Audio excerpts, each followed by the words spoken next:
কর্মযত সুন্দর, ঈশ্বর আশীর্বাদ সর্বদা। আজ বলবো মূলাঙ্ক ৭, নতুন বছর ২০২৫ তাদের জন্য কেমন আসতে চলেছে। যাদের জন্মের ডেট ইংরেজি মাসের ৭, ১৬ এবং ২৫, তাদের ২০২৫ সালে নতুন আয়ের উৎস বাড়তে চলেছে এবং বেকারদের নতুন কর্মের প্রভাব আসতে চলেছে এবং অনেক দিনের স্বপ্ন বা ইচ্ছা পূরণ হবে। এই ২০২৫ সাল বাস্তব রূপ দেবে। ২০২৫ সালে বিশেষ সুনাম অর্জনে সাফল্য পাবেন ৭ সংখ্যার মানুষ। শিক্ষাক্ষেত্রে এই বছরটি শিক্ষার্থীদের জন্য বিশেষ মনোযোগ থাকবে এবং পরীক্ষার ফল খুবই ভালো মান হবে এবং যারা হায়ার এডুকেশনে যুক্ত আছেন তারা বিশেষ সাফল্য অর্জন করবেন এই ২০২৫ সালে। ব্যবসায়ীদের ক্ষেত্রে বিশেষ মুনাফার মুখ দেখতে চলেছেন ৭ সংখ্যার মানুষ।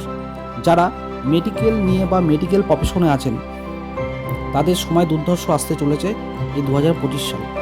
পরিবারের সাথে ভ্রমণের বিশেষ যোগ দেখা যাচ্ছে এবং ভ্রমণে আনন্দ পাবেন এবং পরিবারের সুখ স্বাচ্ছন্দ্য রীতিমতো বজায় থাকবে। বৈবাহিক জীবনে থাকবে বিশেষ সুখ লাভ। অবিবাহিত যারা আছেন তাদের বিবাহ বন্ধনে আবদ্ধ হতে চলেছেন এই নতুন বছর। ভিডিওটি ভালো লাগলে অবশ্যই আপনাদের পার্শ্ববর্তী ভাই বোনদের কাছে শেয়ার করে দেবেন এবং কমেন্ট করবেন, আমাকে জানাবেন কেমন লাগছে এই ভিডিওগুলো। অবশ্যই আজকের মতো এখানেই নমস্কার।